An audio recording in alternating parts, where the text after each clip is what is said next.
Hello, everyone. So, in the last two sessions of Ethics in Research series, in part one, we have covered what is ethics and ethical clearance and why it's required. In the second part, we have pointed out that what are the major consequences which the researcher and the research stakeholders, like related stakeholders, uh, and the structure and process we need to be aware of in the entire process so that we are mindful and we are aware what all things we have to be very cautious whenever we are conducting the research. Now, today in the part 3, we are going to cover in this video what are the guiding principles to follow. So, as a researcher, what are the principles that can assist us so that we can stay aware and mindful throughout the research process? So, these are the principles which we can be very, very mindful and aware of. The first is informed consent.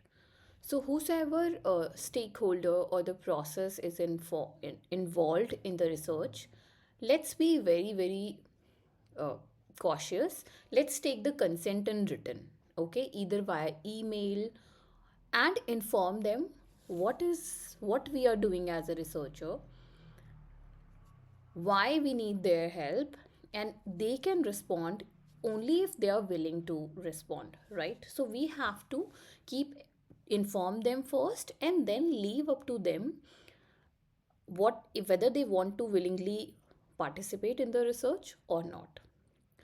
Then comes the confidentiality, like there must be some conditions, and there might be some conditions on which the participant and you as a researcher, for instance, are agreeing to participate in the research. So let's abide and comply by those conditions and be very, very cautious and very, very cautiously handle the confidential information and data.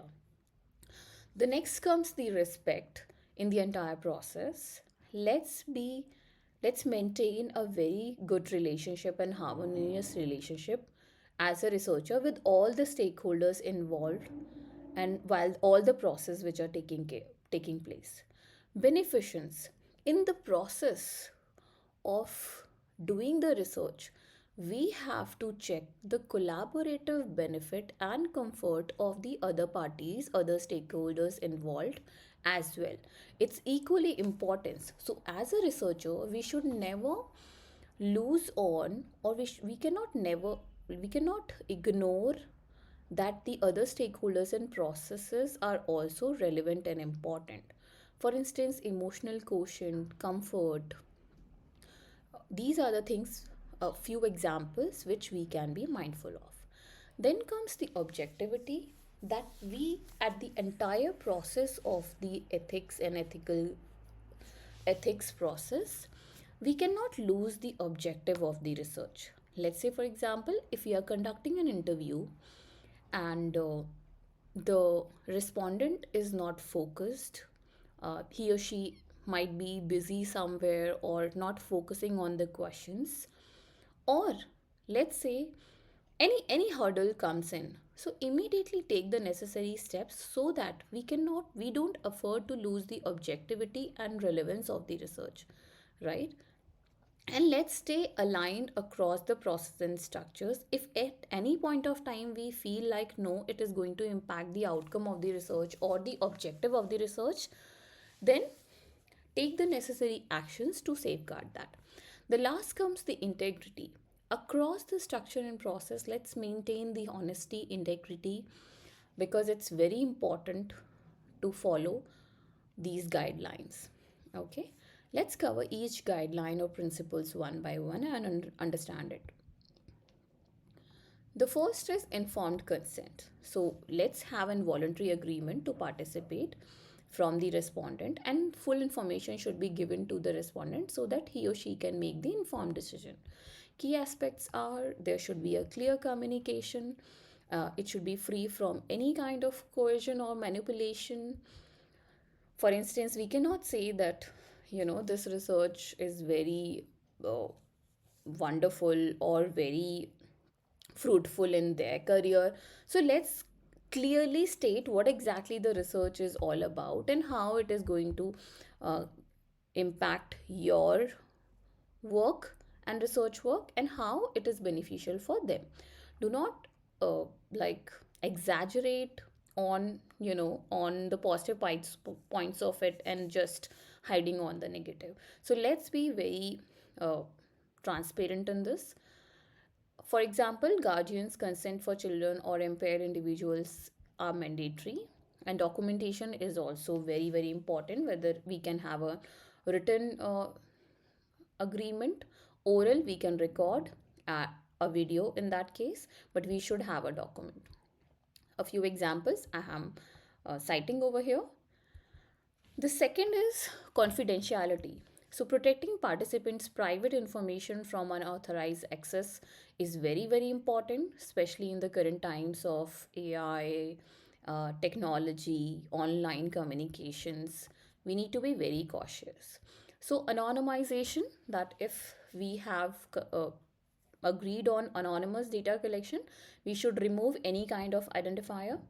We should secure their data, like it should be encrypted wherever you are saving it, and the restricted access should be there. Share only aggregated results. So instance, you are interviewing some experts from certain field for your research work, and in your research article, being agreed on an anonymized data collection, you might refer them as expert 1, expert 2, expert 3, but we can never ever focus on or sharing their personal information. That's the first point. Second is we can share the aggregate results and the outcomes without citing any company, any individual, any identifiable uh, individual without the permission. For example, anonymized surveys, sensitive topics like sexual harassment at the workplaces, we have to be very, very cautious. So, as we have already discussed, using of ID codes like expert one, expert two, or anything can be given apart from their actual any identifiable information. Then comes the respect, treating participants as valued individual with rights. We should be very very cautious, and we should not harm them in terms of any single perspective. We have to take care of their physical and mental well-being as well while we are having any interview, any survey. Then comes the beneficence, as we have already discussed, maximizing the benefits while minimizing the harm to the participants.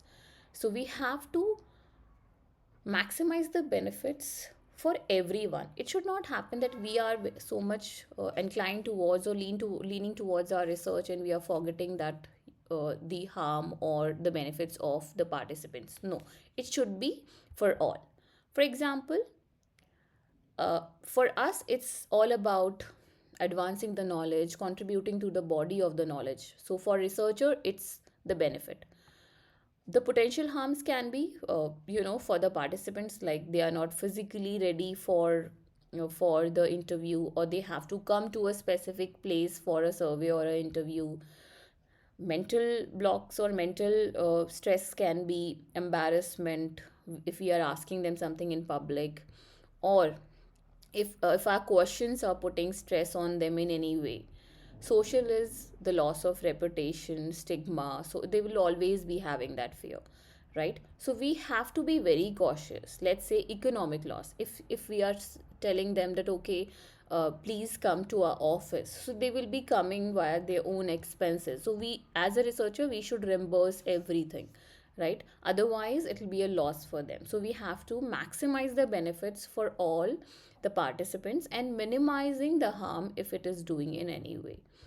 Then comes the objectivity, that ensuring the fairness and minimize any kind of biasness in the research. For example, we have to use appropriate research designing, sampling strategies, any kind of biasness that is involved. We need to apply consistent method in data collection and analysis.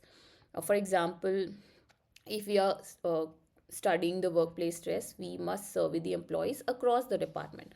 It should not happen that we are specifically uh, interviewing or serving a specific department. So there shouldn't be any kind of biasness. The last one is integrity. That upholding the honesty, transparency, and academic responsibility is our responsibility as a researcher. And we have to report the result very, very truthfully, even if unexpected. We have to disclose conflicts of interests. We have to uh, respect intellectual property rights and cite the sources very, very honestly. Okay. uh, Another aspect which is very important also comes in is that nowadays the uses of AI tools and techniques are going up. So if you have used any tools, for instance, the journals are taking the necessary actions to get the declaration from the researcher side. So if, let's say, you have used Grammarly for the spelling and for formatting the paper and to getting it a final formal look as per the journal guidelines or any tool, then let's honestly admit that in the AI use policy.